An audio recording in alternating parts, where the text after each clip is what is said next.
Roma pasal 3 ya. Ayatnya panjang, sudah 31. Ya ini kita baca dalam bentuk PAJ ya. Biasanya kan kita topikal gitu. Ya ini kita coba baca. Jadi saudara sudah ini ya, kita sudah bahas pasal 1 kan, betul ya. Pasal 2 saya nggak ingat sudah bahas atau belum, atau mungkin belum ya.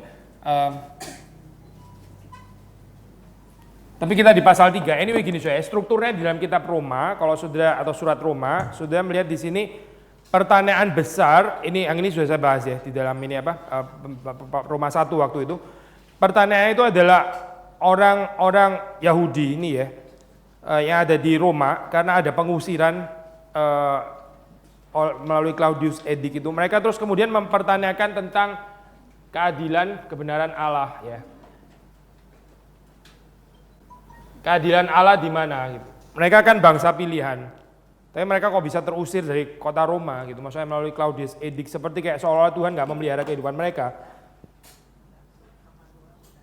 Roma 3. Lalu Paulus di dalam struktur pembahasan dari surat ini, dia mau menyatakan bahwa baik orang-orang dari bangsa yang tidak mengenal Allah, the so-called Gentiles itu ya, orang kafir ya di dalam bahasa Alkitab, maksudnya non-Yahudi gitu ya, nggak mengenal Allah, nggak punya Torah, maupun juga orang Yahudi, both ya. Mereka semua itu adalah orang yang tidak benar. Ya, ini unrighteous, maksudnya nggak benar di dalam pengertian tidak adil dan tidak benar ya. Sehingga argumentasinya kalau sudah melihat di dalam Roma pasal yang ketiga, itu tesisnya adalah semua manusia itu tidak ada yang benar. Ini universal unrighteousness.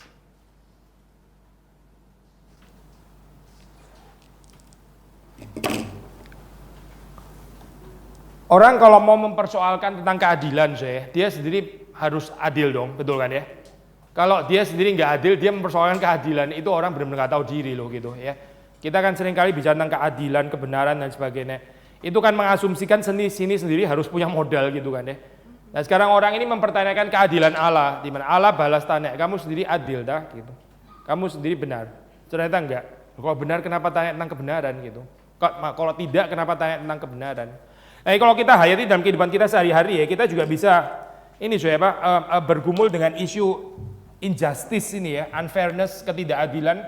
Perhaps yang paling kecil dalam persoalan keluarga gitu, perhaps dengan suami kita atau apa gitu ya, kita mempersoalkan tentang keadilan.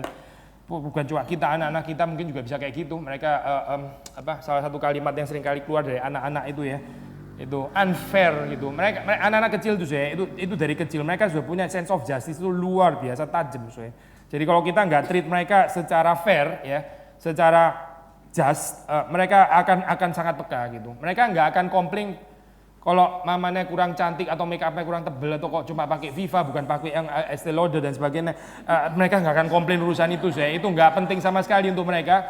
Yang penting untuk mereka itu kenapa kok mama nggak adil gitu, kenapa mama dan papa, itu sense of justice itu luar biasa penting untuk mereka, lebih penting daripada semua yang lain gitu ya. Sehingga kalau kita melihat di dalam bagian ini pertanyaan yang kayak common dinaikkan oleh manusia ya, tanya tentang keadilan, tapi seringkali manusia itu nggak sadar bahwa dia sendiri itu nggak adil ya, sehingga waktu dia menyerang keadilan orang mau dapat keadilan dari orang lain, dia cenderung lupa bahwa dia sendiri itu adalah orang yang nggak benar dan nggak adil alias berdosa gitu. Di dalam keadaan seperti ini surat Roma itu dibangun ya secara struktur. Maksudnya kita mesti berhati-hati waktu kita pursuing ini ya, fairness, justice, righteousness, keadilan. Kita sendiri mesti tahu keadaan kita di mana gitu. Jangan kita minta keadilan, kita sendiri ternyata adalah orang yang nggak adil ya. Nah, waktu tesis ini dikatakan sebenarnya ayat yang paling terkenal ini kan ini ya, ini semua manusia adalah orang berdosa, itu mulai dari ayat 9 itu ya. Kita lompat sebentar lah Ntar kita bahas dari ayat 1 gitu. Ayat 10 ya. Tidak ada yang benar, seorang pun tidak ada seorang pun yang berakal budi, tidak ada seorang pun yang mencari Allah. Semua orang itu nggak benar, nggak ada orang yang mencari Allah, nggak ada orang yang adil, nggak ada orang yang benar gitu. Jadi kita ini nggak berhak sebetulnya, tuntut keadilan itu nggak berhak gitu. Hati-hati ya, waktu kita dikuasai oleh ini ya, perasaan benar sendiri, self righteousness gitu ya, kita cenderung jadi sangat judgmental terhadap keadilan yang kita minta dari orang lain, sementara kita sendiri nggak bisa memberikan keadilan itu kepada orang lain. Ya ini gambaran ini ya, ketidakmatangan orang Kristen gitu. Sekali lagi ya, orang yang nggak mateng ya, yang alias yang kanak-kanak gitu, yang immature, itu adalah orang-orang yang terus mempersoalkan keadilan di tempat lain, tapi dia sendiri nggak peduli dia adil atau tidak adil. Itu kanak-kanak namanya. Seperti ini ya, jemaat Roma ini kanak-kanak gitu. Mereka menyerang Tuhan lagi. Tuhan keadilannya di mana? Kenapa kita terusir keluar dari kota Roma? Keadilan Tuhan ada di mana? Lalu terus kemudian Paulus membangun argumentasi. Lah kalian sendiri emang apa ada yang adil gitu? Kalau kalian sendiri nggak adil, nggak benar, dan nggak usah tanya lah gitu. Tapi kalau sudah lihat Roma nggak berhenti di sini ya, bukan berhenti di sini loh, Ini menyumbat ya, tahu istilah menyumbat nggak, Menyumbat pertanyaan mereka untuk mempertanyakan keadilan Allah dan juga keadilan orang lain. Tapi terus kemudian dari universal unrighteousness ini ya, kurang nes ya, lalu membawa mereka kepada pengenalan diri ya, bahwa mereka ini adalah orang berdosa. Dari situ baru bisa bicara tentang iman gitu. Jadi ini bukan berhenti pada judgment, bukan berhenti pada penghakiman gitu ya. Tuhan bilang, kamu sendiri nggak adil kan? Ya udah, kamu sendiri nggak adil, tanya keadilanku. Yang nggak usah tanya, sudah selesai gitu ya. Terus ditinggal sama Tuhan. Bukan begitu loh, saya. Ini belum selesai ceritanya ya. Tapi waktu kita mau bicara iman, itu penting sekali waktu kita membicarakan iman Kristen ya. Itu sebelumnya adalah pengakuan tentang universal unrighteousness. Kalau kita nggak menerima semua manusia itu nggak adil, nggak benar, nggak ada yang mencari Allah, kita nggak bisa ngomong iman, nggak bisa. Kita bisa saja ngomong iman, tapi ngomongnya jadi bahasa basi gitu loh, Iman sih iman, tapi saya sendiri juga ya lumayan lah ya. Saya nggak jelek-jelek banget, sempurna sih pasti tidak. Tapi saya nggak terlalu kategori orang brengsek-brengsek banget, bukan gitu. Jadi waktu kita bicara iman, kita bicaranya itu nanggung gitu ya. Ini saya sebenarnya sudah punya sesuatu di sini gitu. Waktu saya beriman cuma nutupin yang kurang sedikit lah gitu ya. Kebenaran saya kurang sedikit, kurang sempurna. Jadi Tuhan itu cuma menyempurnakan kebenaran saya yang kurang sedikit itu tadi gitu. Tapi menurut Alkitab kita nggak punya kebenaran sama sekali gitu. Kita ini nggak adil, kita ini nggak benar, kita berdosa, kita nggak ada yang mencari Allah. Gitu. Kalau di dalam doktrin reformnya namanya total depravity, manusia itu rusak semuanya gitu. Ya, total di dalam jangkauan yang nggak ada bagian satu pun yang benar di dalam kehidupan kita. Baru setelah kita bisa bicara ini, setelah kita mengakui ini, kita bisa bicara tentang iman ya. Iman itu apa, Iman itu menerima dengan tangan kosong gitu. Itu seperti pengemis ya. Karena kita nggak ada kebenaran, maka kebenaran yang ada pada kita itu dari luar gitu, bukan dari saya. Itu kebenaran Kristus ya. Lalu yang diberikan kepada saya. Saya adalah orang benar, bukan karena saya sendiri benar dan adil, tapi karena kebenaran dan keadilan Kristus yang disalib di atas kayu salib itu diperhitungkan kepada saya. Ini kita baru bicara tentang orang Kristen yang benar gitu. Nah, kebiasaan poin ini kan ya, ini kan poin sederhana. Nah, ini outline sederhana. Sekarang kita mau masuk agak detail ya, dari ayat 1 mungkin mesti agak cepat karena ayatnya ada 30-an something gitu. Jadi sekali lagi kita baca. Jika demikian, saya di ayat 1 ya. Apakah kelebihan orang Yahudi dan apakah gunanya sunat? Sudah tahu orang Yahudi kan memang berbeda dengan orang kafir kan ya. Mereka punya Taurat, mereka punya covenant, perjanjian, mereka punya sunat, bagaimana masuk ke dalam perjanjian dan sebagainya. Memang banyak kelebihannya. Maka Paulus juga bilang banyak sekali kelebihannya. Memang bukan nggak ada kelebihan. Orang Yahudi itu banyak sekali kelebihannya di dalam segala hal. Pertama-tama kepada mereka dipercayakan firman Allah ya. Taurat itu diberikan kepada Yahudi, bukan diberikan kepada Mesir, Mesopotamia, Babilonia dan sebagainya. Diberikan kepada orang-orang Yahudi. Mereka dipercayakan firman Allah. Itu kelebihannya. Ini kelebihannya bukan kelebihan mereka maksudnya ya. Ini pemberian Tuhan kan ya. Mereka bukan dipercayakan firman Allah karena mereka hebat, bukan. Tapi ini semata-mata ya karena belas kasihan Allah. Jadi nggak ada dasar untuk bermegah. Lalu 3, jadi bagaimana jika di antara mereka ada yang tidak setia? Dapatkah ketidaksetiaan itu membatalkan kesetiaan Allah? Orang Yahudi ini kan bangsa pilihan kan Alkitab itu mengatakan bahkan waktu orang Yahudi, orang Israel nggak setia, Tuhan tetap setia kepada mereka. Karena kesetiaan Tuhan itu nggak dipengaruhi oleh kesetiaan manusia. Kalau kesetiaan Tuhan itu dipengaruhi kesetiaan manusia, ya dia bukan Tuhan. Kesetiaan kita ya, kesetiaan saudara dan saya, itu sangat dipengaruhi kesetiaannya orang lain. Betul kan ya? Kalau orang lain senang sama saya juga senang gitu. Kalau orang senyum, saya juga senyum. Kalau orang yang buang muka, saya lebih buang muka. Lebih buang muka lagi. Dia buang muka cuma 30 derajat, saya 45 derajat gitu ya. Supaya tahu kalau saya lebih sebel sama dia gitu. Kita itu sangat kondisional, coy. Tuhan itu nggak kondisional kayak begitu gitu. Jadi waktu kita setia, Tuhan setia. Waktu kita nggak setia, Tuhan juga tetap setia. Karena dia nggak bisa menyangkali natur kesetiaannya. Makanya di sini waktu dikatakan, dapatkah ketidaksetiaan ini ya, Yahudi, Israel membatalkan kesetiaan Allah? Jawabnya apa? Sekali-kali tidak. Ya, sekali-kali tidak. Ini bukan masalah orang Yahudi terusir dari kota Roma terus jadi Tuhan, jadi berubah setia gitu. Ini bukan tentang kesetiaan Allah, bukan. Jadi kamu salah mengerti gitu. Kalau kamu mikir Tuhan jadi nggak setia lagi hanya gara-gara sekarang kita hidup menderita, itu sama dengan Tuhan sudah nggak setia lagi kepada kita. Itu salah, saya salah mengerti itu. Terlalu ceroboh menghakimi Tuhan seperti itu. Terlalu kanak-kanak. Sebaliknya, ya, nah sekarang ini argumentasinya, sudah perhatikan. Allah adalah benar dan semua manusia pembohong. Ya, ini harsh ya, sudah kasar ini ya kalimat ini ya, bukan kasar lah, keras gitu. Tapi ini fakta gitu.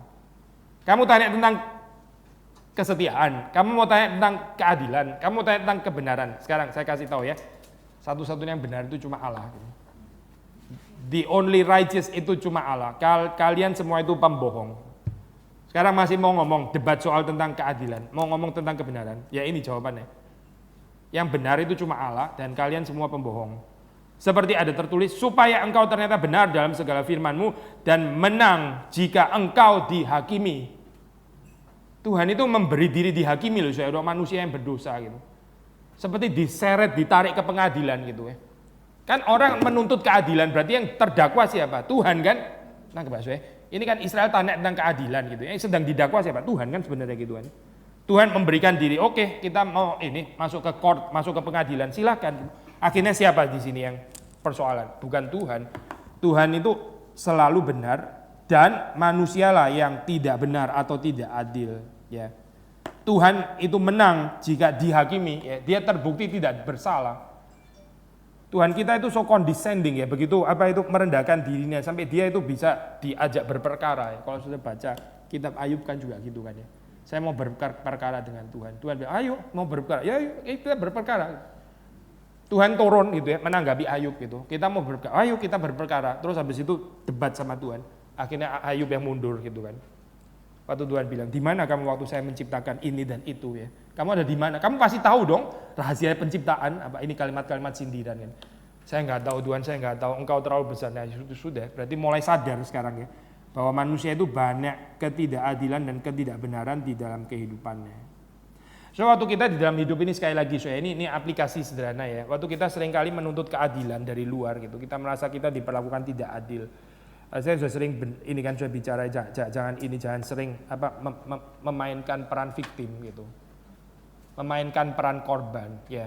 Saudara selalu yang disakiti, saudara selalu yang dihina, saudara selalu yang diperlakukan tidak adil. Hati-hati saya dengan gambaran kayak gitu. Seperti kayak seolah-olah saudara seperti kelihatan kan lemah dan terutama saya terus terang ya perempuan itu rentan saya dalam bagian ini gitu. Karena perempuan kan memang saya nggak tahu ya di sini mungkin ada juga sih perempuan yang sangat dominan terhadap suaminya, selalu ada yang suaminya jadi victim, ada juga sih gitu. Tapi itu urusan saudara lah, bukan urusan saya. Gini saya, tapi kalau kita bicara secara general ya, karena di dalam kerentanannya itu perempuan ya, kerentanan perempuan, dia gampang sekali memainkan peran victim gitu. Nah waktu peran victim itu seolah-olah saya yang remah, saya yang diinjak, saya yang dikolonisasi, ini penjajahnya gitu kan ya. Ya gitu kan saudara kan ya, saudara kan di bawah kan, seperti kelihatannya kan, ini kan rendah hati berarti kayak gini kan ya. Bukan saya, bukan kayak gitu gambarannya. Waktu kita memainkan peran jadi victim, lu yang bersalah, saya yang benar. Siapa yang di atas saya? Saya, nanggung saya. Itu kelihatan kayak victim, saya lemah, kamu yang kuat, kamu penjajah, kamu Hitler, kamu injak-injak saya gitu kan ya. Saya cuma victim, gak bisa apa-apa. Kelihatannya kan kayak begini kan saya. Kelihatannya sesungguhnya adalah kamu yang bersalah, kamu kurang ajar, kamu mesti dijudge, kamu mesti dihukum, saya yang righteous gitu. Kenyataannya kayak begini, saya. Playing victim itu kemunafikan tingkat tinggi, saya. Kalau kita nggak hati-hati, gitu. Kelihatan kayak di bawah, padahal di atas sebenarnya gitu. Karena yang dimarah-marahin kalau sudah playing victim yang salah siapa? Ya pasti yang victimize dong, saudara. Bukan saudara yang dapat simpati, saudara yang dapat tepuk tangan, saudara yang dapat pertolongan orang lainnya, diinjek-injek yang victimize saudara pasti dong, orang dia yang unrighteous gitu. Jadi hati-hati saya dengan gambaran kayak begini. Waktu kita minta keadilan, minta kebenaran terus-menerus ya, kita playing victim kayak begitu ya, kita sedang menjalani kehidupan yang sok benar sendiri gitu. Selalu orang lain yang salah. Saya ini adalah bagian yang selalu dizolimi gitu ya, dia apa? Ya sudah tahu lah ini ya, kalau ikut medsos istilah ini kan populer gitu. Saudara bagian selalu dijahati kayak begitu ya, orang lain itu yang jahat gitu. Yang jahat yang di bawah saya, kita yang benar. Tapi kita dengan Tuhan kayak begini saya, silakan saudara mau main playing victim sama Tuhan. Benar-benar diviktimisasi nanti, bukan diviktim. Memang lu benar-benar victim, saya bukan ini ya. Akhirnya kita pikir dengan kayak begitu terus kemudian Tuhan jadi say sorry atau apa gitu. Ya sorry lah saya ini apa, sudah berbuat salah kepadamu gitu. Tuhan mau digituin, nggak bisa lah. Memang kita benar-benar berdosa gitu. Akhirnya dibalikkan di sini ceritanya. Tuhan itu menang jika dia dihakimi. Tetapi jika ketidakbenaran kita menunjukkan kebenaran Allah, ini kalimat dalam ya saya. Kita kan nggak benar kan ya, kita unrighteous. Ini justru memberi kemuliaan kepada Allah. Allah satu-satunya yang benar gitu kan. Berarti ketidakbenaran kita menunjukkan kebenaran Allah. Jelas ya saya. Dengan mengatakan kita ini semua berdosa, kita ini semua nggak benar. Berarti kita membenarkan Allah sebagai satu-satunya yang benar. Lalu kalau begitu apakah yang akan kita lakukan?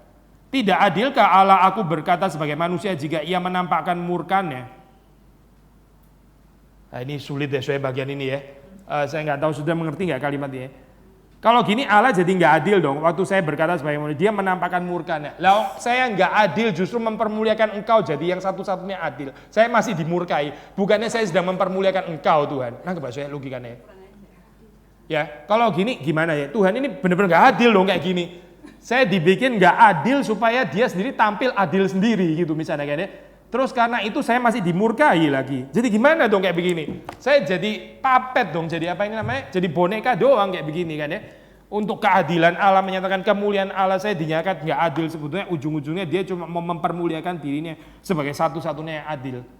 Ya, terus Paulus terus kemudian bilang sekali-kali tidak. Andai kata demikian, bagaimana Allah dapat menghakimi dunia? Maksudnya kalau Allah nggak adil karena ini ya, bagaimana dia bisa menjadi judge of all judges gitu, hakim di atas segala hakim? Nggak mungkin kan ya. Jadi Allah itu nggak mungkin nggak adil karena melakukan itu. 7. Tetapi jika kebenaran Allah, kebenaran ini maksudnya kebenaran keadilan ya saya, righteousness maksudnya, oleh dustaku semakin melimpah bagi kemuliaanku, mengapa aku masih dihakimi lagi sebagai orang berdosa? Bukankah ini semakin mempermuliakan Allah gitu kan ya? Ini argumentasinya Paulus. Bukankah tidak benar fitnahan orang yang mengatakan bahwa kita berkata, marilah kita berbuat jahat supaya yang baik timbul daripadanya. Nah Pak saya, semakin saya berdosa, semakin Allah itu kelihatan mulia kan, karena dia satu-satunya nggak berdosa. Kalau gini saya kenapa mesti dihakimi lagi? Toh saya mempermuliakan Allah. Kalau gitu saya terus saja dalam keadaan nggak adil, berdosa dan sebagainya. Toh Allah semakin kudus, semakin terlihat tinggi, karena manusia semakin terlihat rendah. Jadi marilah kita berbuat jahat dong, supaya yang baik timbul daripadanya. Tapi Paulus mengatakan orang semacam itu sudah selainnya mendapat hukuman. Ini logika yang luar biasa ngaco saya. Logika yang luar biasa kacau gitu. Ya, kita di dunia punya logika ya, tapi logika kita juga dipengaruhi oleh ini saya apa? Dosa gitu. Sama seperti kita dalam dunia juga punya perasaan, punya sensitivitas. Tapi sensitivitas kita terhadap perasaan juga seringkali dipengaruhi oleh dosa gitu. Alkitab bukan mengajarkan jangan pakai logika dan jangan pakai perasaan. Enggak mungkin soalnya kita diciptakan Tuhan pakai logika dan perasaan, kok enggak boleh pakai itu. Yang Alkitab katakan adalah waktu kita berlogika, kita mesti berlogika menurut firman Tuhan, bukan berlogika dalam dosa. Waktu kita perasa, silakan jadi orang yang perasa, silakan mau baper sebaper-bapernya, silakan saya. Tapi kita tuh sensitif seperti perasaannya Tuhan, bukan sensitif terhadap perasaan kita sendiri yang seringkali dicemarkan oleh dosa. Ada orang saya sensitif waktu dia dilukai orang lain. Tapi waktu dia melukai orang lain dia nggak pernah sensitif. Ini berarti perasaan yang karena perasaannya sensitif di dalam pengaruh dosa, betul kan ya? Tapi kalau orang mature, waktu dia dilukai dia nggak terlalu sensitif. Waktu dia melukai orang lain dia sensitif sekali, dan dia paling sensitif kalau dia melukai Tuhan. Nah itu orang yang luar biasa mature. Tetap perasaan kan ya, tetap sensitif. Kita nggak mengajarkan Sudahlah, nggak usah sensitif. Jadilah orang yang seperti batu yang nggak ada perasaannya. Ya, nggak, mana bisa, saya. Kita apalagi perempuan pasti harus sensitif. Semua juga pertanyaan itu sensitif terhadap apa gitu loh, saya. Ini pengudusan emosi namanya ya. Pak Tong pernah khotbah ini berseri ada bukunya tentang pengudusan emosi, saudara bisa membaca di sana gitu. Pak, mau bertanya sebentar. Ya. Biasanya kan Bapak bilang kita orang itu menyakiti sementara dia tidak mengetahui apa yang dia perbuat. Sementara dia bagaimana? Apakah kita diam aja mengenai orang itu? Apa perlu kita oh kamu salah dong, nggak bisa begitu? Enggak sih, ini bukan di dalam kita nggak dipanggil untuk diviktimisasi kayak gitu ya, maksudnya pasif gitu ya. Orang kemarin saya belum ngajar di STT ada satu pertanyaan itu, gimana ya kalau kita diperlakukan di dalam ini ya ketidakadilan, betul-betul bisa terjadi kan memang ya, bukan karena kita mau playing victim, bukan, memang kenyataannya kayak gitu misalnya. Kita diminta Tuhan untuk membalas, bukan nggak membalas dengan kebaikan tapi maksudnya gitu. Kalau pasif itu nggak membalas namanya ya. Kalau diem tok itu nggak membalas namanya gitu. Kita itu harus membalas. Kekristenan itu agama yang luar biasa aktif. Ya, kemarin saya perjamuan kudus di sini itu kita breaking the bread, saya. Ini breaking the bread. Ini adalah menuju pada realita yang menghancurkan tubuh Kristus di atas kayu salib itu kita. Seperti saya menghancurkan ini roti. Demikian yang menyalibkan Kristus, yang menyebabkan dia mengalirkan darah, itu yang menusuk tombak, itu kita gitu. Nah sekarang sudah perhatikan ya, itu tubuh yang kita rusak di atas kayu salib, darah yang mengalir di atas kayu salib, itu oleh Yesus dijadikan makanannya kita gitu. Ini namanya mengasihi musuh. Kita yang merusak tubuhnya ini loh makanan untuk kamu gitu. Itu namanya membalas. Tapi kalau Yesus cuma bilang, gak apa-apa, saya ditusuk, gak apa-apa, saya di sini, oke, memang sakit tapi ya saya tanggung aja gitu. Jadi kamu gimana? Ya sudah, itu dosamu kamu selesaikan sendiri dengan Bapa. Saya sih nggak mau balas apa-apa. Itu bukan kekristenan, saya bukan gitu. Kekristenan itu bukan tidak membalas, bukan. Kekristenan itu agama yang membalas dan selalu membalas. Seperti Tuhan itu membalas gitu. Alkitab malah bilang waktu kita membalas kita seperti kayak taruh bara api ya di dalam. Ya orang itu bertobat nggak bertobat itu bukan di dalam kuasa kita gitu. Karena kita bukan Roh Kudus yang mempertobatkan kan Roh Kudus. Kita kan bukan Roh Kudus kan ya. Jadi apakah dia dengan kebaikan yang saya lakukan itu terus bertobat nggak bertobat? Itu dia sama Tuhan, Tuhan sama dia. Saya menabur saja gitu. Ya jadi pasti membalas Bu, nggak mungkin diam saja gitu. Kita harus membalas.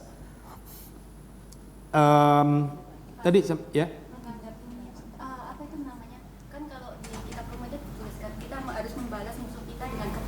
Tapi kalau kita seolah-olah berharap, wah Tuhan muka Tuhan taruh bara api kepala, seolah-olah kita kan berharap sesuatu yang jelek juga. Iya, itu bukan motivasi kita. Itu ayat itu dikatakan bukan untuk jadi motivasi kita, tapi itu dari sisi penghakiman Tuhan gitu maksudnya. Itu bara api itu ya. Bisa macam-macam ya artinya gitu. Kita pikir bara api pasti langsung murka dan penghukuman. Bara api juga sekaligus bara yang menyucikan bisa juga kan. Itu Yesaya kan bara api, itu bara api. Bara api bukan bikin Yesaya jadi gosong. Tapi dia disucikan gitu. Jadi bara api itu apa maksudnya gitu, juga double meaning. Of course bisa penghukuman juga, bisa murka kalau dia nggak pernah bertobat, dia kejahatannya dia tumpuk terus akhirnya betul-betul jadi api neraka gitu ya bagi orang seperti itu. Tapi nggak harus sih gitu. Itu kita nggak tahu lah itu hasilnya gimana, bukan bagian kita gitu. Kalau gitu motivasinya nusuk balik.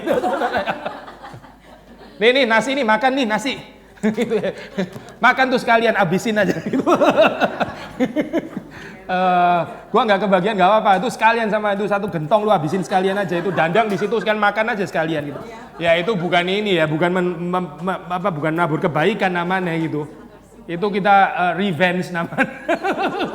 Membalas dendam. Memuaskan kita punya kedagingan.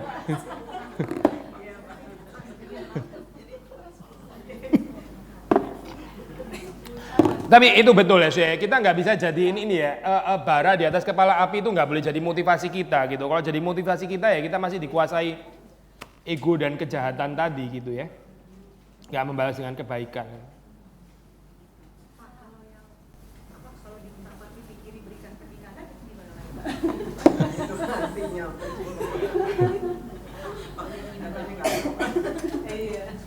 Maksudnya kita ada kesediaan untuk menderita secara lebih gitu. Maksudnya bukan di dalam pengertian selfless victimize ya, bukan dalam pengertian itu, pasti bukan gitu. Tapi gini loh, orang lain itu bisa merugikan kita sampai segini. Kesiapan kita itu segini sebetulnya gitu, maksudnya. Soalnya kan perbandingannya kalau mau ada orang yang mau meminjam bajumu. Betul, exactly. Itu kan kamu kita dipinjem baju, kasihin jubah sama sekali. Maksudnya ini loh, dari sisi orang, dia rasa perlu dari kita itu segini. Dari sisi saya bisa tolong kamu sampai segini gitu. Ya itu aja maksudnya gitu. Dari sisi kamu melukai saya segini. Saya bersedia, bukan mencintai dilukai ya. Saya siap untuk dilukai sampai segini gitu. Ya itu maksudnya. Kamu tampil pipi kanan, pipi kiri. Maksudnya kamu melukai segini. Saya dilukai segini juga masih bisa mengampuni. Karena Alkitab mengatakan kasihlah musuhmu gitu. Kita nggak hitung-hitungan dengan kesalahannya orang lain gitu maksudnya. Itu maksudnya. Bukan di dalam pengertian kita membiarkan diri untuk diinjak-injak. Dan pasti bukan itu sih. Nggak ada yang mulia ya di situ ya. Kita diinjak-injak orang lain gitu. Ditampar tuh bukan ditampar, benar Ya di dalam pengertian figuratif benar. Ya. bukan beneran ditampar.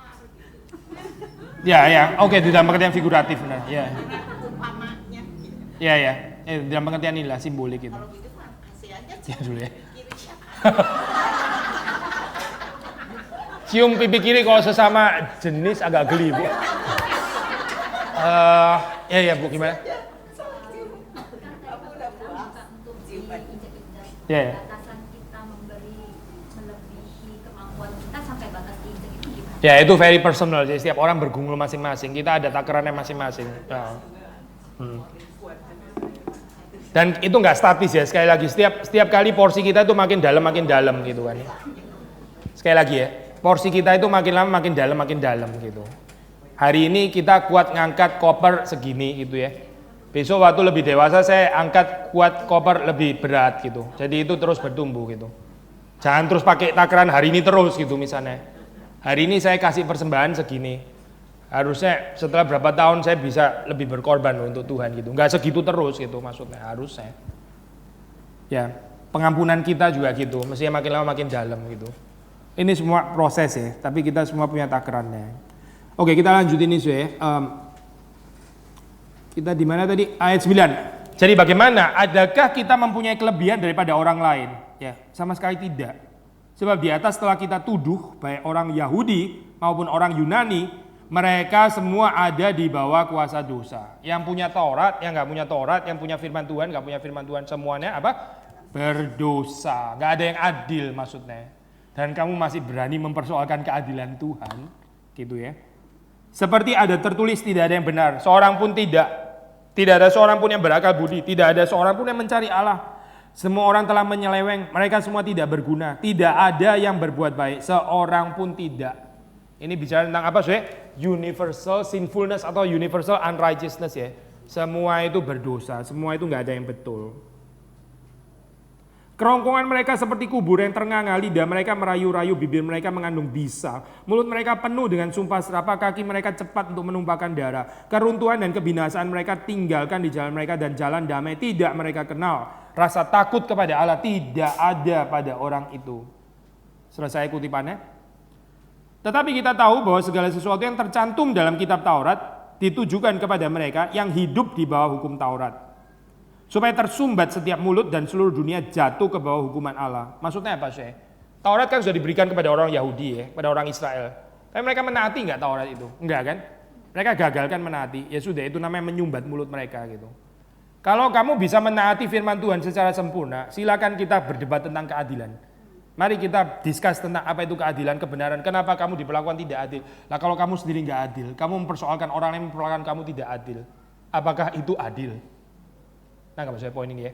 Kalau kita sendiri berbuat kejahatan, lalu kita mempersoalkan, kenapa orang lain berbuat kejahatan? Lah kamu sendiri berbuat kejahatan nggak? Iya, ya. Jadi gimana tuh? Nggak sungkan tanya kalimat itu. Kita sendiri berbuat jahat, kita mempersoalkan orang lain berbuat jahat gitu ya. Jadi hati-hati sekali lagi saya, ada bahaya besar, termasuk untuk orang-orang Kristen menjadi orang Kristen yang self-righteous gitu. Yang merasa benar sendiri, adil sendiri, suci sendiri dan sebagainya. Gambaran kayak begini saya, nggak mengerti Injil. Dan ini saudara perhatikan ya, bukan cuma waktu kita pertama kali bertobat tuh, bukan. Ini terus sampai kita ketemu Tuhan.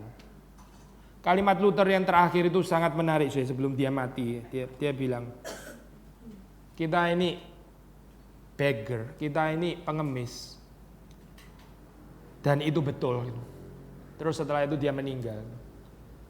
Dia bukan menghadap Tuhan dengan, Tuhan saya persembahkan kepadamu reformasi yang berkembang dari Jerman sampai ke seluruh Eropa. Dia nggak ngomong kalimat itu sih. Dia datang kepada Tuhan dengan tangan hampa. Kemarin kita nyanyi lagu itu harap resepsinya benar ya di kebaktian. Jangan sampai salah. Dengan tangan hampakah engkau menghadap Tuhan? Sudah tahu kan ada lagu kayak gitu ya. Apakah kita akan menghadap Tuhan dengan tangan hampa? Kalau resepsinya benar, maksudnya itu lagu yang seharusnya mengingatkan kita apa yang kita sudah lakukan untuk Tuhan gitu ya. Tuhan sudah melakukan banyak untuk kita, masa kita males-malesan gitu ya. Jadi, apakah kita akan bertemu Tuhan dengan tangan hampa gitu. Harusnya kita ada tindakan membalas cinta kasih Tuhan. Itu resepsi yang benar ya.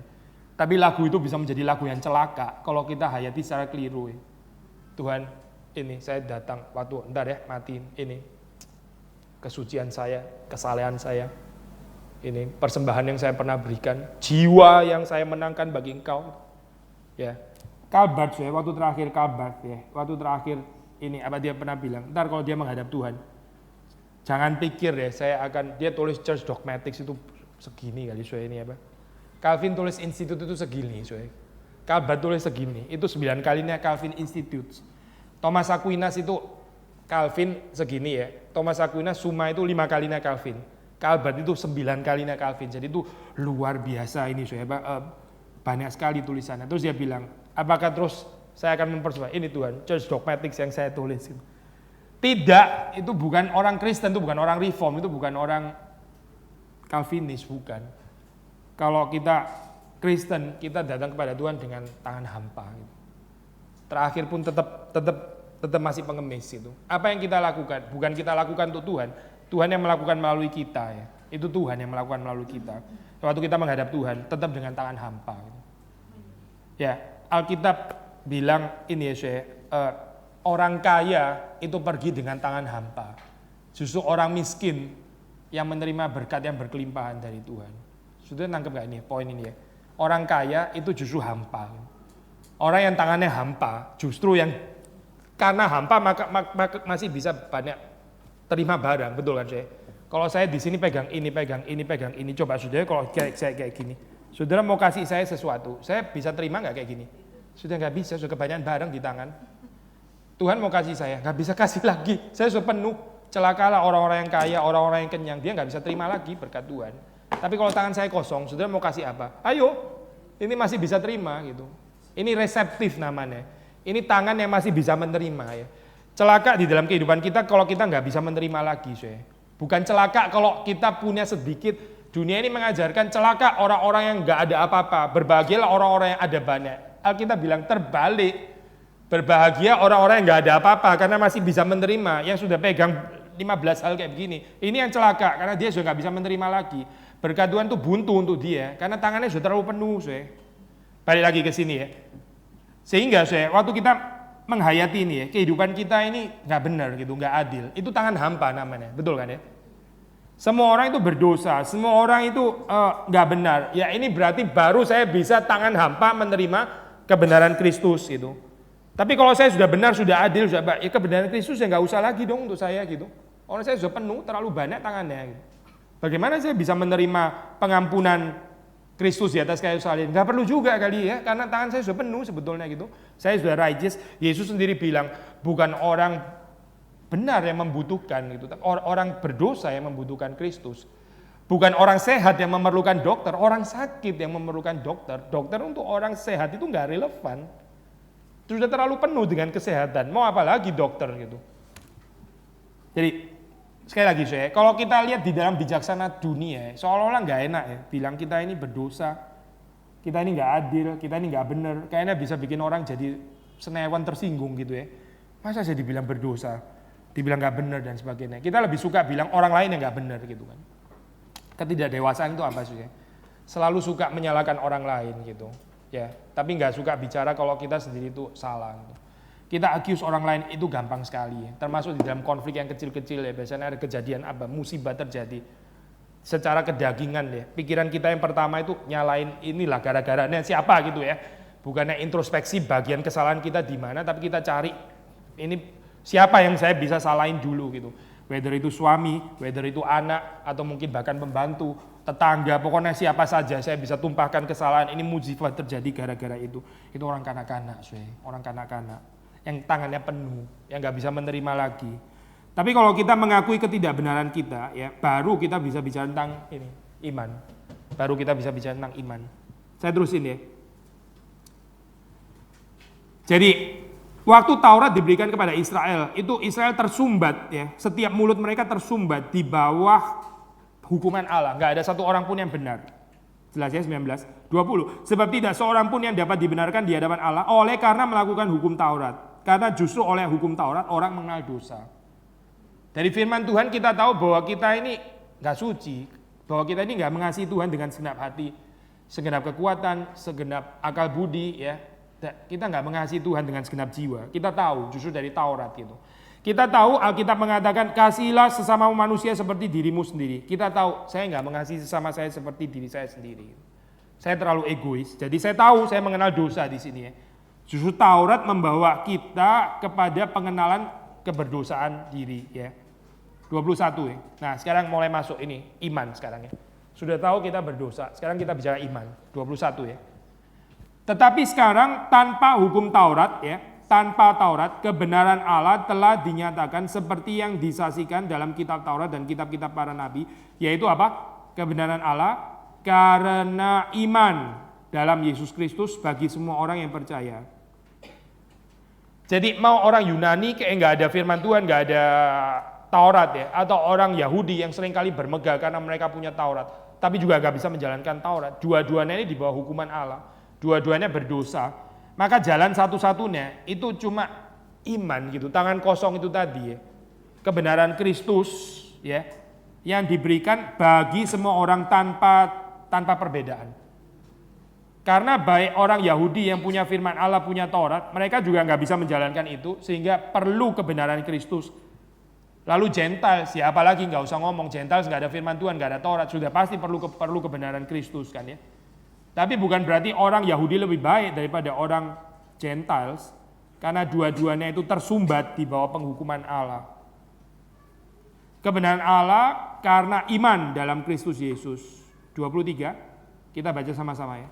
Karena semua orang telah berbuat dosa dan telah kehilangan kemuliaan Allah. Universal unrighteousness ya. Dan oleh kasih karunia telah dibenarkan dengan cuma-cuma karena penebusan dalam Kristus Yesus. Jadi kebenaran keadilan itu bukan karena saya benar adil, tapi karena Allah itu benar dan adil ya. Di dalam Kristus dia memberikan kebenaran itu kepada kita. Dia memberikan kebenaran keadilan itu kepada kita ya. Kristus Yesus telah ditentukan Allah menjadi jalan pendamaian karena iman dalam darahnya. Hal ini dibuatnya untuk menunjukkan apa? Keadilannya. Kamu kan tanya keadilan Tuhan kan ya? Ini loh keadilan Tuhan. Pertama, kamu sendiri nggak adil. Tuhan itu satu-satunya adil. Orang yang nggak adil nggak harusnya tanya tentang keadilan Tuhan. Tapi kamu nggak layak mempertanyakan keadilan Tuhan pun. Tetap Tuhan kasih tahu ini loh keadilan Tuhan. Apa? Penghukuman dong harusnya kan? Orang kamu nggak adil kok. Kamu kan nggak melakukan Taurat kan? Padahal ada Taurat. Kamu Gentiles, kamu nggak ada firman Tuhan, kamu juga melawan hati nurani kan? Harusnya keadilan Allah itu apa? Penghukuman dong harusnya kan, betul kan ya? Tapi sudah lihat di sini, inilah keadilan Allah. Maksudnya apa? Ini loh, Tuhan kasih keadilannya kepada kamu. Tuhan kasih kebenarannya kepada kamu. Gak bicara penghukuman saya di sini. Padahal harusnya kan penghukuman kan ya? Orang yang nggak adil, orang yang berbuat jahat kan harusnya dihukum kalau kita bicara keadilan. Tapi Tuhan nggak memberikan penghukuman, Tuhan memberikan kasih karunia-Nya. Hal ini dibuatnya untuk menunjukkan keadilannya karena ia telah membiarkan dosa-dosa yang telah terjadi dahulu pada masa kesabarannya. Jadi kita yang nggak adil bukan dihukum, tapi Tuhan bersabar. Maksudnya, saudara perhatikan ya 26. Maksud Tuhan ialah untuk menunjukkan keadilannya pada masa ini supaya nyata ya pertama bahwa ia benar Pertama, Tuhan itu benar, kamu nggak benar ya. Dan juga ya membenarkan orang yang percaya kepada Yesus. Jadi kita yang nggak benar, melalui iman kita dibenarkan waktu kita percaya kepada Yesus Kristus. Bukan karena kita ini benar, bukan. Tapi karena kebenaran Kristus itu diberikan kepada kita. Jangan lupa kita ini orang benar karena itu diberikan. Bukan karena kita menghasilkan, bukan Kalau saudara bilang kita ini orang benar, jangan lupa ya, kebenaran itu adalah kebenaran yang dari luar yang diberi kepada saudara. Bukan karena kita sendiri benar, lebih benar daripada orang lain, apalagi benar sampai berhak menuntut Tuhan. Sudah pasti bukan itu Bahwa ia benar ya, Allah itu benar dan membenarkan orang yang percaya kepada Yesus. Orang yang nggak benar itu dibenarkan. 27. Jika demikian, apakah dasarnya untuk bermegah? Kita mau sombong dengan cara gimana lagi? Ya nggak ada. Orang itu kebenaran yang diberikan kepadamu. Bagaimana kita bisa jadi sombong? Berdasarkan apa? Berdasarkan perbuatan. Nah kita sendiri nggak bisa berbuat baik. Mana bisa kita bermegah di situ? Tidak, melainkan apa? Berdasarkan iman. Ya, bermegah berdasarkan iman. Bermegah berdasarkan iman ini saudara jangan salah mengerti ya. Maksudnya bukan memang iman saya ini luar biasa sampai bisa menerima kebenaran apa itu? Kristus ya. Dasar memang iman saya ini besar sekali. Bukan itu maksudnya. Saudara kalau pengemis itu ya, pengemis tahu pengemis kan ya, dia tangannya kotor ya, compang-camping, dia tangannya gini. Terus kemudian saudara kasih gitu uang. Terus dia jadi sombong. Hebat ya tangan saya ini. Sampai bisa terima uang segitu banyak loh.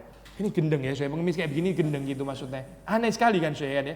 Ini yang luar biasa ini tangan saya yang jelek ini. Saking kosongnya sampai bisa menerima berkat pemberian begitu besar gitu.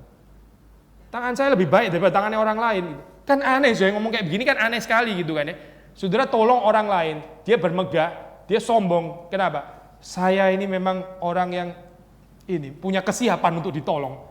Karena kesiapan saya untuk ditolong, akhirnya maka orang lain tergerak menolong saya. Saya ini luar biasa. Karena apa? Karena saya ini orang yang siap ditolong. Gitu. Kan aneh, ngomong kayak begini kan aneh sekali gitu kan ya. Orang yang sombong nggak tahu diri gitu. Maksudnya, iman itu apa sih? Iman itu ya cuma tangan yang kayak begini.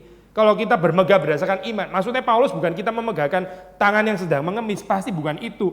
Tapi yang Paulus maksudkan adalah kita mesti bermegah di dalam Tuhan. Karena bukan tangan yang menyelamatkan kita. Ini kan Reform teologi bilang bukan diselamatkan karena iman, tapi melalui iman. Melalui. Saudara tahu istilah melalui, itu maksudnya cuma saluran gitu. Saya suka pakai ilustrasi ini saudara cuci baju, itu airnya keluar dari pipa kan ya. Air saudara, pakaian saudara bersih karena apa? Karena air dong, masa karena pipa gitu. Karena pipa kalau nggak ada airnya, terus mau apa pipanya gitu kan ya. Saudara nggak bisa, ini gara-gara pipa saya, pakaiannya jadi, bukan karena pipa, karena air itu. Airnya itu yang membersihkan pakaian, pipanya itu cuma saluran doang gitu. Lalu waktu dikatakan bermegah karena pipa, maksudnya jangan lupa airnya sebetulnya yang membersihkan gitu. Pipanya itu menyatakan bahwa kita cuma bisa menerima dengan saluran gitu ya. Iman itu saluran gitu. Yang menyembuhkan kita, ya, yang membenarkan kita yaitu anugerah Tuhan, itu kebenaran Kristus. Bukan tangan kita yang menengada ya, bukan gitu. Karena kami yakin 28 ya, bahwa manusia dibenarkan karena iman ya atau melalui iman, bukan karena ia melakukan hukum Taurat. Jadi di sini iman itu dibandingkan, kalaupun di sini dibandingkan pakai istilah karena ya. Karena iman ini imannya dikontraskan dengan hukum Taurat ya, bukan dikontraskan dengan anugerah ya. Nangkap saya poin saya mau ngomong apa? Kalau iman dikontraskan sama anugerah, kita lebih diselamatkan karena iman atau karena anugerah? Ya karena anugerah pasti ya, iman cuma menengadah saja gitu kan ya. Cuma gini aja gitu. Tapi yang dimaksud Paulus adalah kita dibenarkan karena iman dengan sikap mengemis tadi loh. Bukan karena kita melakukan hukum Taurat. Karena nggak ada orang yang bisa melakukan hukum Taurat secara sempurna. Kita bisa melakukan hukum Taurat di sini, di sana, hukum pertama, ketiga, keempat, keduanya mungkin bolong, ya, ketujuh mungkin bolong.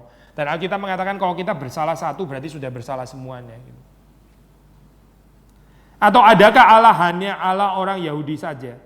Bukankah ia juga adalah Allah bangsa-bangsa lain? Allah itu Allah yang universal, bukan cuma Allahnya orang yang punya firman Tuhan, bukan cuma Allahnya orang reform, tapi Allahnya semua orang, bukan cuma Allahnya orang Kristen, tapi Allahnya semua orang, ya. Allah itu universal gitu. Dia adalah Allah bangsa lain. Ia benar, ia juga adalah Allah bangsa-bangsa lain. Artinya kalau ada satu Allah yang akan membenarkan baik orang bersunat karena iman, ya orang Yahudi bersunat ada Taurat dibenarkan karena apa? Karena iman ya, bukan karena melakukan Taurat ya. Maupun orang-orang tidak bersunat yang nggak punya Taurat juga karena apa? Iman. Sama-sama dibenarkan karena iman.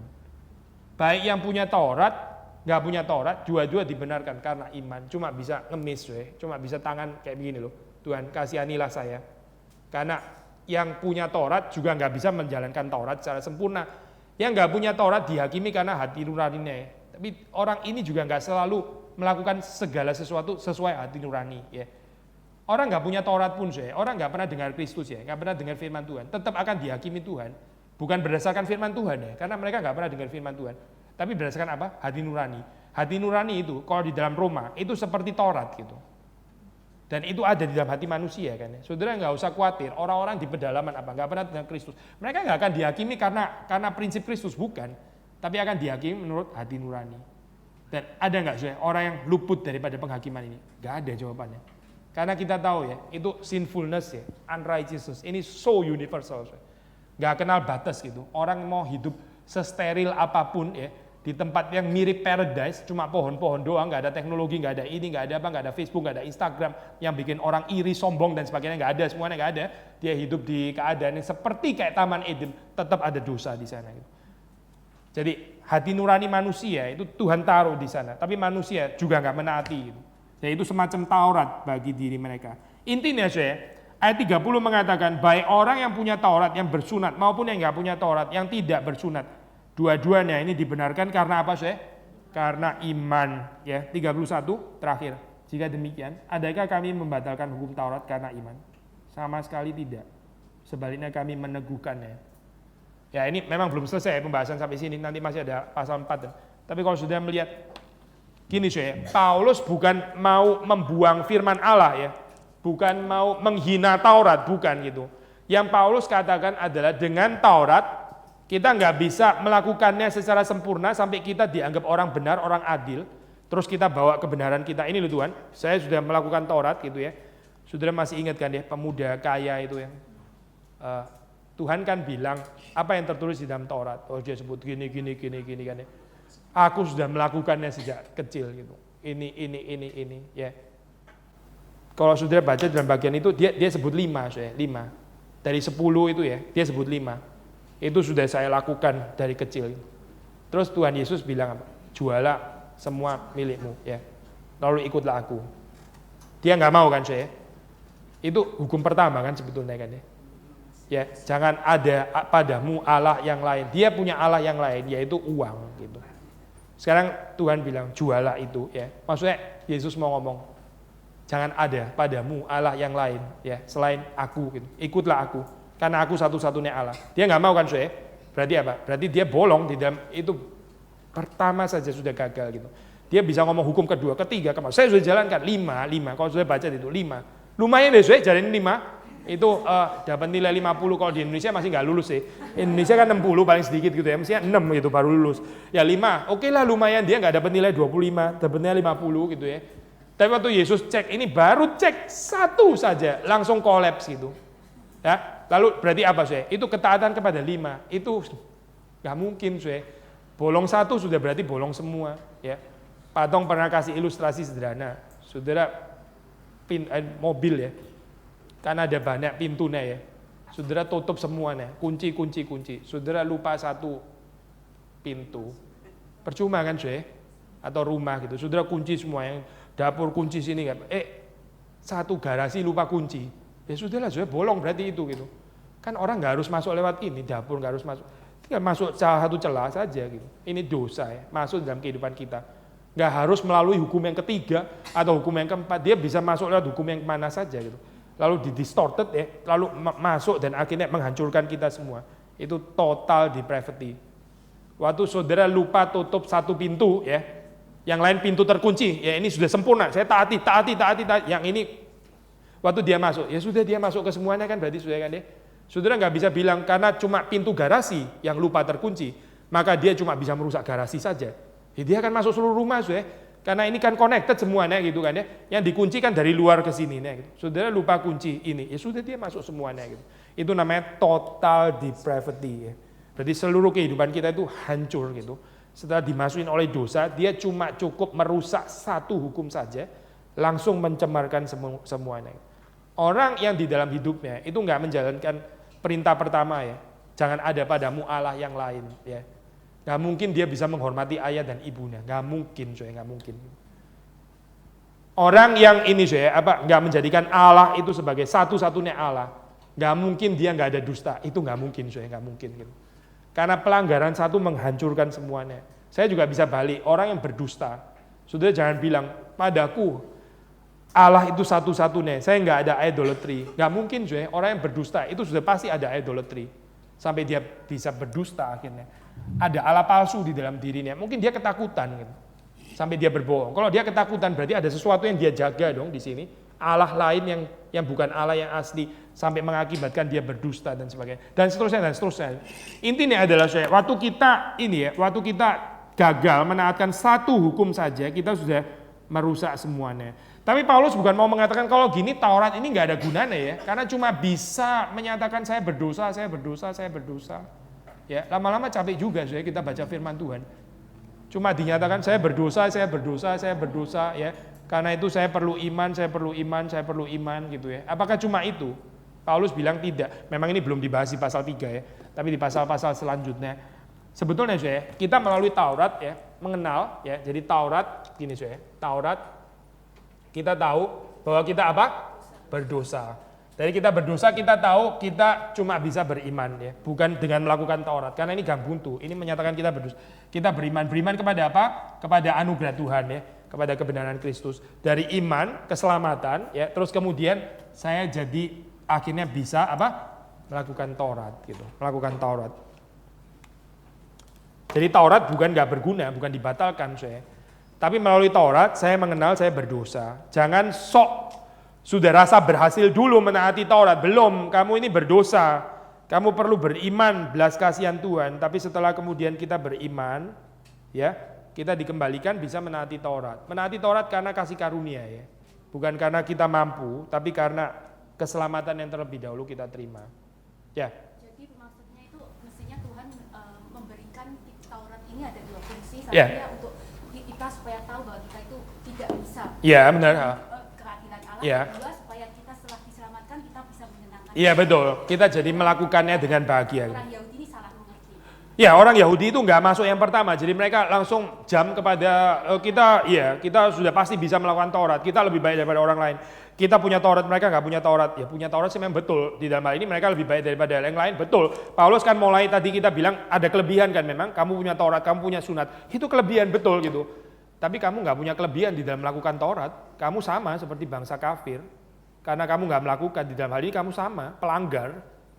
Ya, kalau kamu punya Taurat, ya itu kelebihan betul. Memang Tuhan kasih kamu bangsa pilihan, itu kelebihan. Betul, memang kelebihan.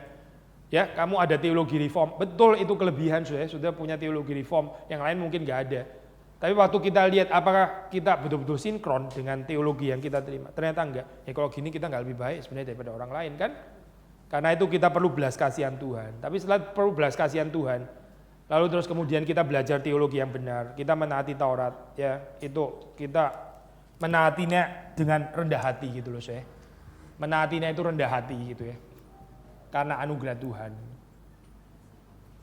Saya bukan mengatakan waktu akhir hidup kita benar-benar nggak bawa apa-apa ya di hadapan Tuhan. Kita ada jiwa yang kita beritakan Injil.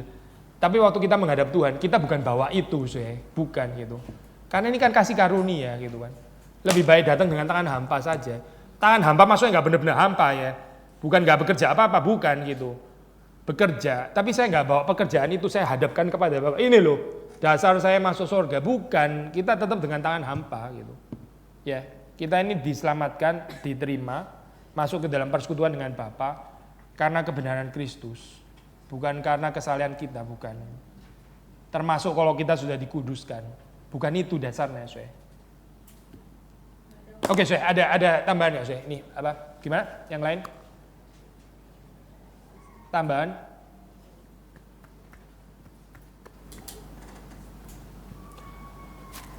Saya 31 ayat ya, langsung. Kalau orang Kristen mau sombong, mesti ingat-ingat ayat 29 ya.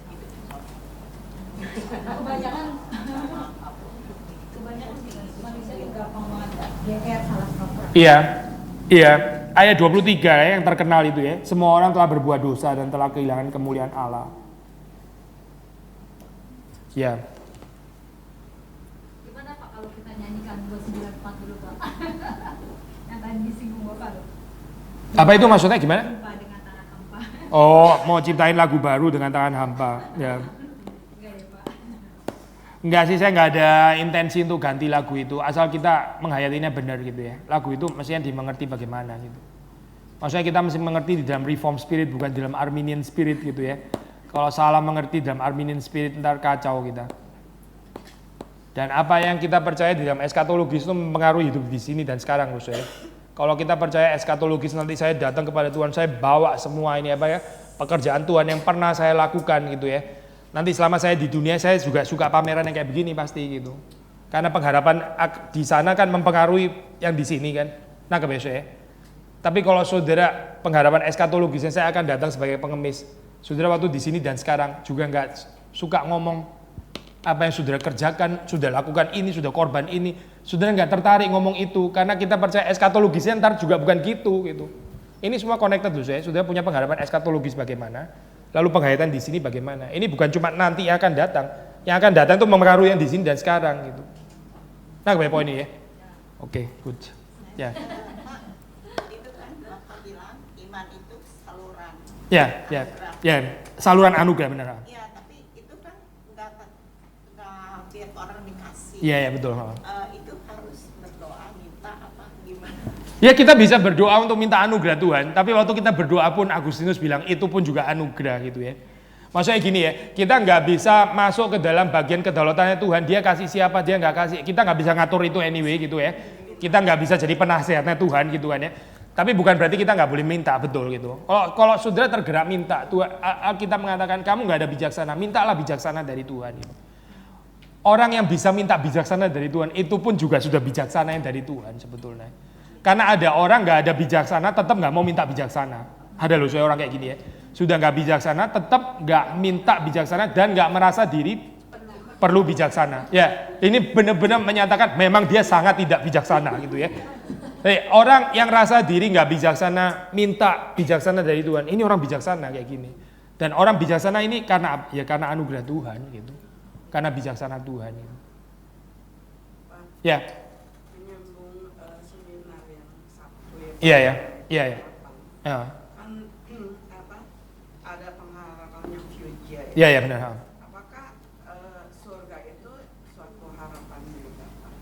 Surga pasti suatu harapan, betul.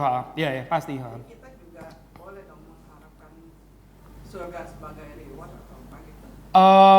Mungkin bukan oke lah istilah reward good di dalam Matius ada dipakai memang istilah reward gini. Cuma kita memang kalau di dalam reform teologi kan nggak terlalu agak sensitif pakai istilah reward ya mungkin.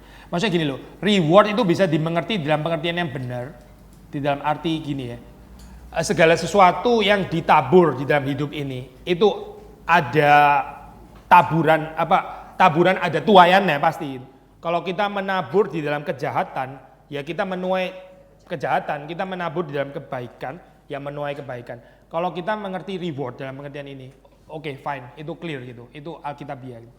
Cuma reward kalau dimengerti di dalam pengertian hitung-hitungan jasa, nah ini yang kita nggak senang gitu dengan istilah itu gitu ya. Jadi secara konsep ya, maksudnya seolah-olah kita punya jasa, saya berhak masuk ke dalam kerajaan sorga.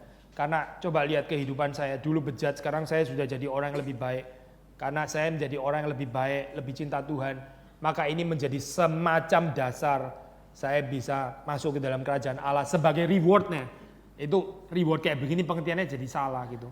Karena reward pun itu juga adalah anugerah Tuhan gitu, tetap anugerah gitu. Ya. Kita melakukan saja, Ya. nanti reward ya. Itu urusannya Tuhan betul. Ya betul. Ya benar, itu lebih bahagia mikir kayak gitu.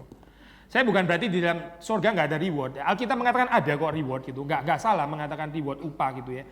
Kalau ini kita di reform jarang sih ada lagu gini. Saya dulu waktu di GBI di Pentakosta itu kan ada banyak lagu bicara tentang besar upahmu di sorga gitu kan. besar upah. Nggak salah sih, upah di sorga benar-benar ada gitu. Tapi Paulus bukan kayu, perak atau emas. Ya benar, ya. Ada diferensiasi ya maksudnya ya. Makanya kita di dunia ini menabur dengan apa gitu. Kalau yang kita tabur jerami, nanti suatu saat hari Tuhan itu api ya menguji, yaitu habis gitu. Karena jerami itu nggak tahan uji. Gitu. Tapi kalau kita bangunnya perak ya lumayan lah. Bangun pakai emas lebih bagus gitu ya, lebih tahan uji ya. Ya. Kalau kayu jadi arang, masih ada sisanya tapi hitam gitu ya. Kalau jerami nggak ada sisanya, ya gitulah. Di dalam dunia ini kita bisa membangun dengan bahan yang berbeda-beda. Gitu. Ya itu kalau dikaitkan sama upah itu bagian itu. Ada lagi yang lain? Ini kadang-kadang kalau kita bicara upah ya Pak ya, kan nanti kita harus tanya definisi surganya apa dulu. Iya betul. Pengharapan surga itu penting ya kalau ngelanjutin tadi ya. Tapi konsep surga yang bagaimana itu juga penting gitu. Karena kalau konsep kita tentang surga salah, ya kita ntar berharap sesuatu yang salah. Dan sekali lagi ya, pengharapan di sana itu mempengaruhi di sini dan sekarang gitu. Surganya kita itu konsepnya apa gitu. Coba saya tanya ini saudara punya konsep surga itu apa? Konsepnya terus kita upah gitu, kita juga salah Pak. Oh iya bukan itu pasti maksudnya. Bukan minta upah, ini kan memang Tuhan akan memberikan kepada kita upah. Kalau Tuhan kasih ya kita mesti terima dong gitu. Kalau kasih, kalau ini terus kalau berbuat baik karena mau upah gitu kan. Oh iya itu motivasinya kurang bersih. Itu tadi yang saya maksud berarti dia mulai hitung-hitungan jasa. Itu bukan di dalam pengertian yang hukum tabur tuai tadi, tapi mulai hitung-hitungan jasa gitu.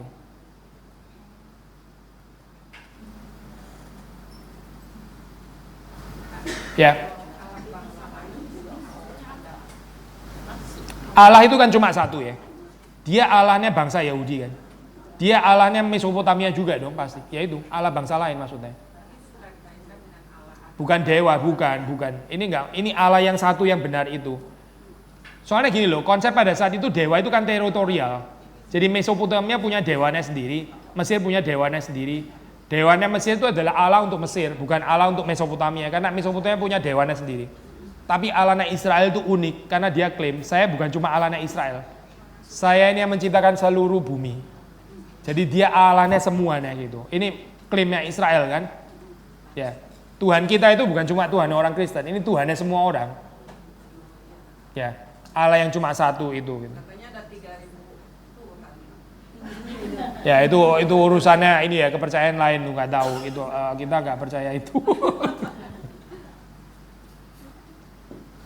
Ya. Kadang-kadang juga suka dibenturin sama universal salvation. Jadi Allah tuh menyelamatkan semua orang. Karena Allah itu Allah semua orang. Universal salvation sih pasti ada poinnya meskipun kita percaya limited atonement ya dalam pengertian gini loh. Tuhan menghendaki semua orang diselamatkan dari kehendak bukan kehendak kedaulatan ya. Dari kehendak yang dinyatakan, itu Tuhan mau semua orang diselamatkan. Ya, tapi bahwa pada akhirnya di dalam kedaulatannya dia memilih sebagian orang. Sekali lagi ya, itu urusannya Tuhan, bukan urusannya kita. Dari urusannya kita mesti berpikir, Tuhan menghendaki semua orang diselamatkan. Makanya saya mesti mendoakan semua orang untuk diselamatkan. Saya mesti menginjili semua orang, jangan pilih-pilih gitu ya. Nanti dari yang saya kerjakan itu Tuhan cuma pilih beberapa orang. Itu urusannya Tuhan gitu. Ini ibaratnya saya bawa keranjang ya, saya bawa buah itu semua gitu. Nanti diantara yang saya persembahkan, Tuhan pilih. Ya itu urusannya Tuhan. Saya jangan milih dulu gitu loh. Saya mulai milih. Kayaknya Tuhan nggak seneng deh yang ini ya. Tuhan senangnya buah yang ini. Itu kita jadi Tuhan kok gimana sih gitu ya. Kita like and dislike di situ akhirnya gitu. Jadi dari sisi kita mengasihi semua orang, kita mendoakan semua orang, kita memberitakan Injil kepada semua orang. Karena Tuhan menghendaki semua orang diselamatkan. Bahwa pada akhirnya Tuhan pilih itu Tuhan bukan saya gitu. Ya. Ya itu yang Kalau di dibilang Yohanes 3:16 Mau duet. Pak, itu yang dibilang Pak Tom kalau predestinasi itu menjamin bahwa PI kita tuh berhasil. Iya benar. Ya. Lalu di Yohanes 3:16 kan Pak karena juga mengasihi seluruh dunia. Iya betul. Ya. Jadi mau diselamatkan semuanya kalau yang percaya kepada Dia. Iya yang percaya kepada Dia. Nah itu gimana kaitannya dengan limited election itu? Yang percaya kan nggak semua ya. Ya, Ya, jadi limited kan? ya maksudnya jadi yang percaya berarti semuanya. Pasti ya, semua dari sisi Tuhan menurut kehendak yang dinyatakan. Tuhan mau menyelamatkan semua orang. Tapi nggak semua percaya kan? Cuma sebagian orang dipercaya. Ya ini namanya yang dipilih itu gitu. Ya inilah yang dipilih. Tapi Tuhan bukan pilih karena mereka percaya ya. Kebalik, kalau logikanya di dalam reform, mereka justru bisa percaya karena dipilih Tuhan gitu. Maksudnya lihatnya dari perspektif Tuhan gitu. Ya. Karena mereka bisa percaya itu karena dipilih. Iya betul, karena anugerah Tuhan. Memang ada tension sih, kita mesti mengakui ada tension, ada tegangan gitu. Loh katanya mau semua yang diselamatkan. Tapi dia sendiri pilih sebagian. Iya kok dipilih. Ada tension, betul ada tension. Kita mesti mengakui ada tension. Kalau kita bilang nggak ada tension, kita nggak bener gitu. Iya ada paradoks bener gitu. Tapi dalam dunia ini juga banyak paradoks ya. Maksudnya Tritunggal sendiri itu juga paradoks gitu. Maksudnya 1 dan 3 itu kan paradoks. Ya 1 ya 3 itu kan paradoks. Yesus itu ya Allah ya manusia, itu another paradoks. Maksudnya paradoks itu sehari-hari sebenarnya dalam Alkitab, bukan sesuatu yang cuma diterapkan pada predestinasi. Maka waktu kita bicara tentang God's will juga paradoks sama gitu. Luar biasa sih ya Pak. Allah Tritunggal itu betul-betul sempurna, nggak ada yang bisa menggempur. Iya. Kalau kita cuma terima 1 tanpa 3 ada yang kurang. Kalau kita terima banyak tanpa ada 1 ada yang kurang. Nah, kalau nggak seperti dia, kita menginjili tapi dia mau nerima. Ya. Tapi kita nggak boleh ngomong dia seorang murtad. Iya. Karena akhirnya juga Kita nggak tahu. mungkin bisa menerima. Iya. Kita banyak orang murtad. Kita nggak tahu. Kita nggak boleh judge kayak gitu. Akhirnya juga ya di dalam 3 jam bisa terima Tuhan. Iya. Ada lagi Zue? Ya. Tadi kan Bapak sempat kasih tahu bahwa kalau buat mereka pun yang belum mengenal firman Tuhan, nanti mereka akan diadili bersama nurani. Iya betul. Nah, maksudnya kalau kita kembali kan maksudnya yang diselamatkan itu ada limited. Iya. Nah, sedangkan kalau bagi mereka yang belum pernah mendengar firman Tuhan, terus mereka diadili oleh hati nurani, fungsi pengadilan itu untuk apa ya Pak? Karena kan maksudnya apakah dengan hati nurani pun misalkan ternyata ada space untuk diselamatkan atau Sebetulnya kalau kita lihat nggak ada sih, karena kejatuhan Adam itu membawa seluruh manusia jatuh dalam dosa ya, semuanya sudah tercemar gitu. Kita percaya nggak ada orang yang bisa taat sepenuhnya kepada hati nuraninya, nggak ada satu kali pun di mana dia melawan hati nurani, itu unthinkable gitu. Sama seperti nggak ada satu orang pun yang pernah melawan hukum Taurat. Ada Yesus satu-satunya gitu ya, yang nggak punya Taurat kan Tauratnya itu hati nurani. Apakah ada orang yang bisa selalu menuruti hati nuraninya sampai nggak pernah ada teguran sama sekali? Saya percaya nggak ada, karena manusia itu jatuh dalam dosa. Sehingga orang yang nggak ada Taurat itu tetap perlu Injil gitu. Kalau mereka nggak ada Injil, nggak ada kemungkinan diselamatkan sebetulnya. Maka ini menjadi encouragement bagi kita ya. Kalau kita nggak bisa pergi sendiri ya, kita dukung orang yang menerjemahkan Alkitab ke dalam bahasa suku, para misionaris itu dan sebagainya. Karena orang-orang ini yang dipakai Tuhan untuk mencapai orang-orang yang nggak punya Taurat, cuma punya hati nurani. Tapi kita tahu hati nurani pun juga nggak bisa menyelamatkan mereka gitu. Tetap perlu Yesus Kristus. Makanya perlu penginjilan ke daerah-daerah remote itu tetap gitu, yang jauh-jauh itu. Ya. Mereka yang nggak mengenal Tuhan Yesus, memang perbuatan baik mereka yang egocenter sih ya Pak. Iya, dari kalau dilihat secara radikal iya gitu. Cuma kita juga jangan terlalu judgmental sampai seperti apa gitu ya. Itu ntar ini bahayanya orang reform kayak gitu apa? Maksudnya ada orang belum percaya kasih kita makanan, motivasimu pasti ada sesuatu, ada mau bisa jengkel loh orang digituin kita. Karena kamu belum reform pasti ini ada certain kerusakan di dalam pemberian ini gitu ya. Bisa kena tampar kita. Ya, gimana terakhir mungkin ya, terakhir. Ya, terakhir 2 orang terakhir, dua. Ya, gimana Bu?